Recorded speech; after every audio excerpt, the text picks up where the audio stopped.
تدبر قرآن امین احسن اصلاحی سورہ مومنون آیات 51 تا 67۔ آگے کا مضمون۔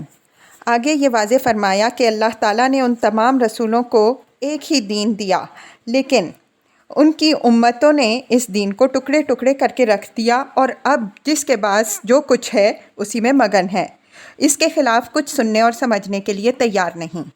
اس کے بعد نبی صلی اللہ علیہ وسلم کو تسلی دی کہ ان کو کچھ دن اور موقع دو، یہ اپنی دنیاوی کامیابیوں پر خوش ہیں اور سمجھ رہے ہیں کہ بڑے تیر مار رہے ہیں، حالانکہ یہ صرف اپنی تباہی کے سامان کر رہے ہیں، لیکن ان کو اس کا احساس نہیں۔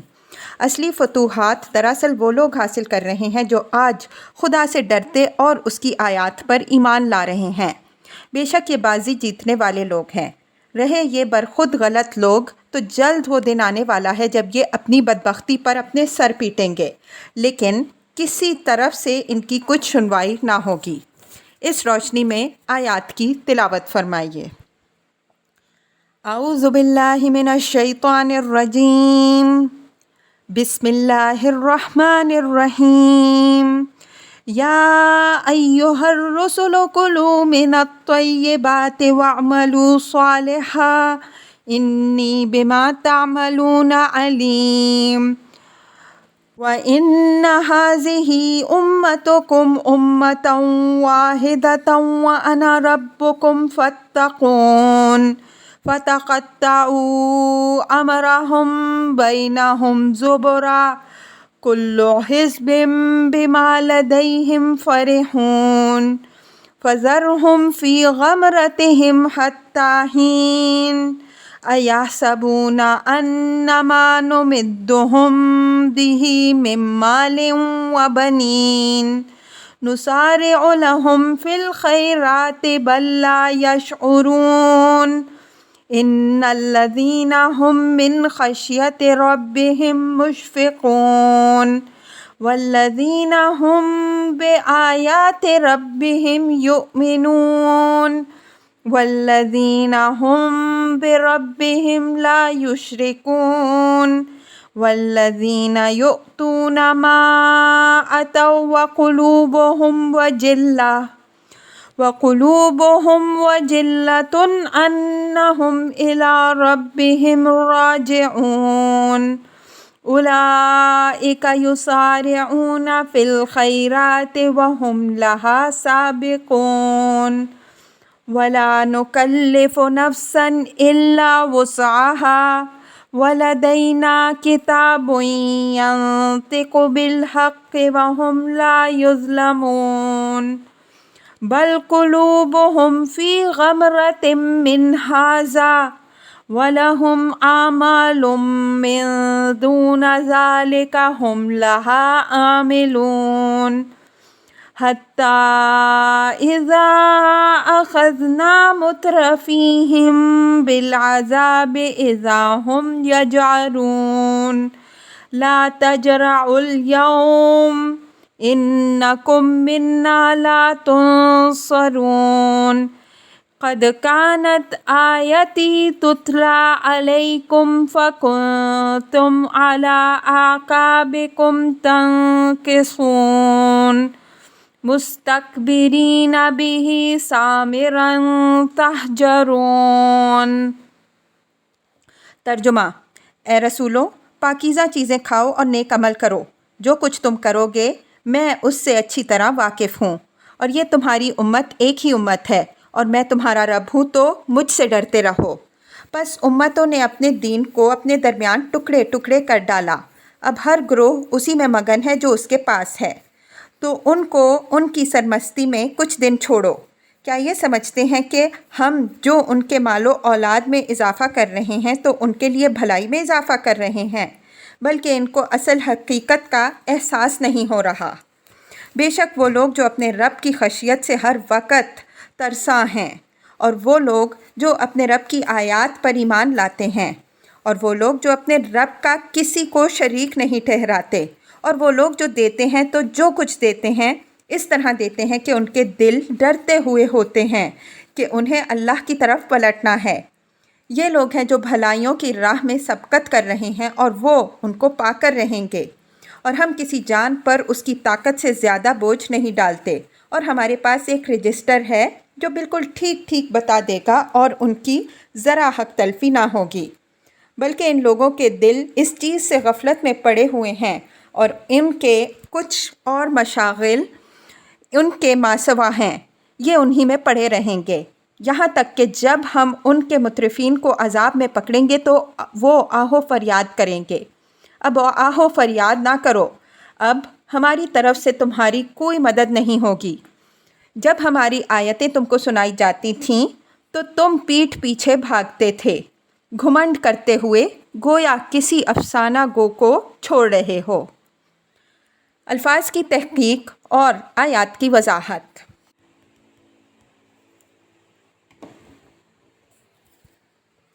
یا ایھا الرسل کلوا من الطیبات واعملوا صالحا انی بما تعملون علیم۔ یہ اس ہدایت کا حوالہ ہے جو اللہ تعالیٰ نے اپنے تمام رسولوں کو دی کہ اللہ کی بخشی ہوئی پاکیزہ چیزیں کھاؤ اور نیک اعمال کرو، اور اس بات کو یاد رکھو کہ جو کچھ تم کرو گے میں اس سے اچھی طرح باخبر ہوں۔ مطلب اس بات کا حوالہ دینے سے یہ ہے کہ اللہ نے تو اپنے رسولوں کو یہ ہدایت دی، اسی پر انہوں نے عمل کیا اور اسی کی اپنی اپنی امتوں کو دعوت دی، لیکن ان کی امتوں نے خود اپنے جی سے اپنے مشرکانہ توہمات کے تحت طیبات کو حرام اور خبائث کو حلال ٹھہرایا، اور اپنے رسولوں کی بتائی ہوئی شاہراہ چھوڑ کر بدعملی اور کفر و فسق کی راہ اختیار کی۔ انی بما تعملون علیم میں تحدید و تسلی دونوں ہیں، یعنی اگر تم نیک عمل کرو گے تو وہ بھی میرے علم میں رہے گا اور میں اس کا پورا پورا صلہ دوں گا، اور اگر برائی کا ارتکاب کرو گے تو وہ بھی میرے علم میں رہے گی اور میں اس کی سزا بھی دے کر رہوں گا۔ وَإِنَّ هَٰذِهِ أُمَّتُكُمْ أُمَّةً وَاحِدَةً وَأَنَا رَبُّكُمْ فَاتَّقُونِ فَتَقَطَّعُوا أَمْرَهُمْ بَيْنَهُمْ زُبُرًا كُلُّ حِزْبٍ بِمَا لَدَيْهِمْ فَرِحُونَ۔ ان تمام انبیاء کی دعوت ایک ہی رہی ہے اور یہ سب ایک ہی امت ہیں، یہ ایک ہی دین لے کر آئے اور لوگوں کو ایک ہی امت بنانے کی کوشش کی، اور میں ہی سب کا رب ہوں۔ یعنی اصل حقیقت تو یہ ہے، لیکن امتوں نے اپنی باہمی زدم زدہ سے اپنے واحد دین کو ٹکڑے ٹکڑے کر ڈالا، اور اب حال یہ ہے کہ جو کچھ جس کے پاس ہے وہ اسی میں مگن ہے۔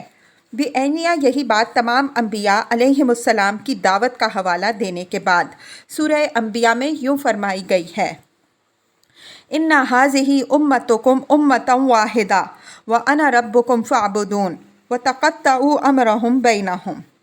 یہ سب تمہاری ایک ہی امت ہے اور میں ہی تمہارا رب ہوں، تو میری ہی بندگی کرو، اور انہوں نے اپنے درمیان اپنے دین کو ٹکڑے ٹکڑے کر لیا۔ یہی مضمون اس سے زیادہ وضاحت کے ساتھ سورہ بقرہ میں گزر چکا ہے۔ کان الناس امۃ واحدۃ فبعث اللہ النبیین مبشرین ومنذرین وانزل معهم الکتاب بالحق لیحکم بین الناس فیما اختلفوا فیہ وما اختلف فیہ الا الذین اوتوہ الا من بعد ما جاءتہم البینات بغیا بینہم۔ لوگ ایک ہی امت بنائے گئے تو لوگوں نے اس میں اختلاف کیا، تو اللہ نے نبیوں کو خوشخبری دینے والا اور ڈرانے والا بنا کر بھیجا، اور ان کے ساتھ قول فیصل کے ساتھ کتاب اتاری تاکہ لوگوں کے درمیان اس چیز کا فیصلہ کر دے جس میں انہوں نے اختلاف کیا، اور اس میں اختلاف انہی لوگوں نے کیا جن کو وہ چیز دی گئی تھی، کھلی ہوئی تنبیہات کے آ جانے کے باوجود محض آپس کی زدم زدہ کے باعث۔ یہاں نبیوں اور امتوں کے باب میں قرآن کا موقف کو اچھی طرح ذہن نشین کر لیجئے۔ اگرچہ اس کی وضاحت سورہ بقرہ اور سورہ انبیاء کی تفسیر میں ہو چکی ہے، لیکن اس کو اچھی طرح نہ سمجھنے کے باعث لوگ شدید غلط فہمیوں میں مبتلا ہوئے ہیں۔ اس وجہ سے ہم اصل حقیقت پھر واضح کیے دیتے ہیں۔ قرآن اس بات کو تسلیم نہیں کرتا کہ دنیا میں خدا کے جو نبی اور رسول آئے وہ الگ الگ دینوں کی دعوت لے کر آئے اور انہوں نے الگ الگ امتوں کی بنا ڈالی، بلکہ اس کا دعویٰ یہ ہے کہ ہر نبی نے ایک ہی امت مسلمہ کے قائم کرنے کی جد و جہد کی۔ جب قوموں نے اس دین میں بگاڑ پیدا کیا تو اللہ تعالیٰ نے اس بگاڑ کی اصلاح کے لیے دوسرے نبی اور رسول بھیجے۔ ان نبیوں اور رسولوں نے اصل دین سے الگ کوئی چیز نہیں پیش کی، بلکہ صرف اصل دین کو قائم کرنے پر اپنا سارا زور صرف کیا، اور اگر اللہ تعالیٰ کی حکمت مقتضی ہوئی تو انہوں نے اسی دین کے مزید مقتضیات نمایاں کیے۔ قرآن اسی مبارک سلسلے کی آخری کڑی ہے۔ اس نے اصل دین کو، جس کی دعوت آدم علیہ السلام اور نوح علیہ السلام سے لے کر حضرت مسیح علیہ السلام تک ہر نبی نے دی، بالکل نکھار کر اس کی اصلی صورت میں پیش کر دیا ہے، اور اس کے جو پہلو ابھی تشنۂ تکمیل تھے اور جن کی تکمیل کا کام سابق انبیاء علیہم السلام کی پیشن گوئیوں کے مطابق آخری بعثت پر اٹھا رکھا تھا، ان کی اس نے تکمیل کر دی۔ اپنی اس حقیقت کے اعتبار سے تمام ملتوں اور قوموں کا اصل دین یہی ہے، لیکن قوموں نے اپنی تنگ نظری اور تعصب کے سبب سے اس کی مخالفت کی، اور اب جس کے پاس جو کچھ ہے، خواہ وہ کتنا ہی تمام ہو، وہ اسی پر اڑا ہوا اور اسی میں مگن ہے۔ یہ امر ملحوظ رہے کہ یہ بات نبی صلی اللہ علیہ وسلم کے لیے تسلی کے طور پر فرمائی گئی ہے کہ جو لوگ ایسے شامت زدہ ہیں کہ وہ اپنے ہی کھوئے ہوئے خزانے سے بہرہ مند نہیں ہونا چاہتے، ان کا غم تم کہاں تک کھاؤ گے۔ فَذَرْهُمْ فِي غَمْرَتِهِمْ حَتَّىٰ حِینٍ، غمرہ سے مراد یہاں غفلت کی سرمستی ہے۔ حضرت صلی اللہ علیہ وسلم کو خطاب کر کے فرمایا کہ جب تم ان کو اتنا جھنجھوڑ رہے ہو لیکن یہ کروٹ بدلنے کے لیے تیار نہیں ہیں، تو اب ان کو ان کے حال پر چھوڑو، یہ خود بہت جلد اپنی اس سرمستی کا انجام دیکھ لیں گے۔ حتیٰ حین سے مراد مہلت کی وہ مدت ہے جو ان کے لیے مقرر تھی اور جس کے ختم ہونے کا وقت اب قریب آ لگا ہے۔ أَيَحْسَبُونَ أَنَّمَا نُمِدُّهُم بِهِ مِن مَّالٍ وَبَنِينَ نُسَارِعُ لَهُمْ فِي الْخَيْرَاتِ بَل لَّا يَشْعُرُونَ۔ مال و بنین دنیاوی رفاہیت کی ایک جامع تعبیر ہے۔ مطلب یہ ہے کہ ان سرمستوں کی سرمستی کی اصل وجہ یہ ہے کہ ہم نے ان کو دنیا کی جو خوشحالیاں دے رکھی ہیں، ان کی تھپکیاں ان کو جاگنے نہیں دے رہیں۔ وہ سمجھتے ہیں کہ یہ عیش جو ان کو حاصل ہے ان کی زندگی کے کامیاب ہونے کی دلیل ہے، اور ان کامیابیوں اور فتوحات میں برابر اضافہ ہوتا رہے گا۔ اس وجہ سے کسی ڈرانے والے کے ڈراووں سے ڈرا کر انہیں اپنا عیش مقدر نہیں کرنا چاہیے۔ فرمایا کہ اگر وہ یہ سمجھے بیٹھے ہیں تو بہت غلط سمجھے ہیں۔ یہ جن چیزوں کو کامیابیاں تصور کیے ہوئے ہیں، یہ کامیابیاں نہیں ہیں بلکہ یہ قدرت کے استدراج کا پھندا ہے جس میں پھنس جانے کے بعد وہ کبھی اس سے چھوٹ نہیں سکیں گے، لیکن وہ اپنی بلاوت کے سبب سے اس حقیقت کا احساس نہیں کر رہے۔ ان الذین هم من خشیۃ ربہم مشفقون والذین هم بآیات ربہم یؤمنون والذین هم بربہم لا یشرکون والذین یؤتون ما اتوا وقلوبہم وجلۃ انہم الی ربہم راجعون اولئک یسارعون فی الخیرات ہم لہا سابقون۔ یہاں سورہ کی ابتدائی 10 آیات پر ایک نظر ڈال لیجئے۔ وہاں جن اہل ایمان کی فوز و فلاح کی بشارت دی گئی ہے، انہی کا ذکر ذرا مختلف الفاظ میں پھر فرمایا کہ البتہ یہ لوگ جن کی یہ صفات ہیں حقیقی کامیابیوں کی راہ میں سبقت کر رہے ہیں، اور بے شک یہ لوگ اپنی منزل مقصود کو پہنچ کے رہیں گے۔ ان لوگوں کے مندرجہ ذیل صفات یہاں دکھانا ہے۔ انہم الی ربہم راجعون، میرے نزدیک وجلۃ کے وضاحت کے طور پر ہے۔ اس سے اس خوف کی وضاحت ہو گئی جو ان کے دلوں میں سمایا ہوا ہے۔ اولئک یسارعون فی الخیرات وہم لہا سابقون، فرمایا کہ بے شک یہ لوگ ہیں جو بھلائیوں اور کامیابیوں کی راہ میں سبقت کر رہے ہیں، اور یہ ان نیکیوں کے ثمرات پا کے رہیں گے، نہ کہ وہ لوگ جو ہمارے استدراج کو اپنی فتوحات سمجھ رہے ہیں اور برابر اپنی ہلاکت کے غار کی طرف آنکھیں بند کیے ہوئے بڑھے چلے جا رہے ہیں۔ یہ آیت اوپر کی آیات 56 کی مقابل آیت ہے، اور شروع کے مضمون قد افلح المؤمنون الی الآیہ کی وضاحت مزید کی حیثیت رکھتی ہے۔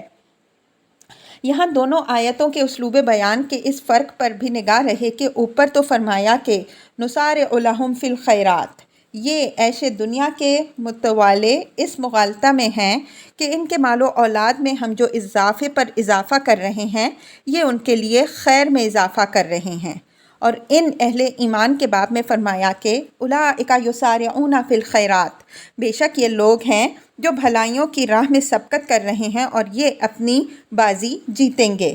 اسلوب بیان کا یہ فرق واضح کرتا ہے کہ اس دنیا میں انسان جو کچھ پاتا ہے وہ بہرحال خدا کے دیا ہی پاتا ہے، اور اس کی حیثیت انعام کی نہیں بلکہ امتحان کی ہوتی ہے۔ البتہ آخرت میں انسان جو کچھ پائے گا وہ اس کی اپنی سعی اور عمل کا ثمرہ اور اس کی اپنی محنت کا اجر ہوگا۔ تو جس کو مسابقت کرنی ہو وہ اس میدان میں کرے، نہ کہ اس میدان میں جس کی ہر چیز محض وقتی اور آزمائشی ہے۔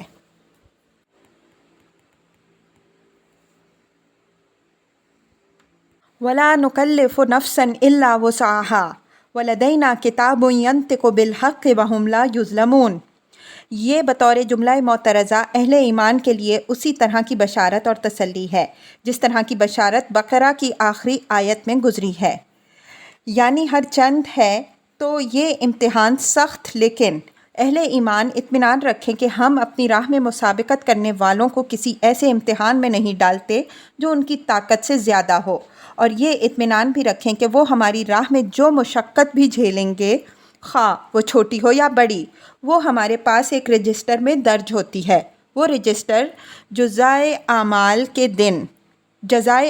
کے دن ہر ایک کے تمام اعمال کا پورا ریکارڈ بالکل ٹھیک پیش کر دے گا، اور ہر شخص اس کے مطابق اپنے ہر عمل کا صلہ پائے گا، کسی کی ذرہ برابر بھی کوئی حق تلفی نہ ہوگی۔ بل قلوبہم فی غمرۃ من ھذا ولہم اعمال من دون ذلک ہم لہا عاملون حتی اذا اخذنا مترفیہم بالعذاب اذا ہم یجأرون۔ اس اضراب کا تعلق مستکبرین کے اسی مغالطے سے ہے جو اوپر مذکور ہوا کہ وہ اپنی رفاہیت و خوشحالی کو اپنی نیک اعمالی اور نیک معال کی دلیل بنائے بیٹھے ہیں۔ وہاں صرف ان کے مغالطے کی طرف اشارہ کر کے کلام اہل ایمان کے ذکر کی طرف مڑ گیا تھا۔ اب پھر وہی سلسلہ کلام عود کر آیا، فرمایا کہ ان لوگوں کے دل اس انذار سے جو خدا کا رسول ان کو سنا رہا ہے غفلت کے پردوں میں ہیں، اور یہ اسی طرح اپنی سرمستیوں میں کھوئے رہیں گے۔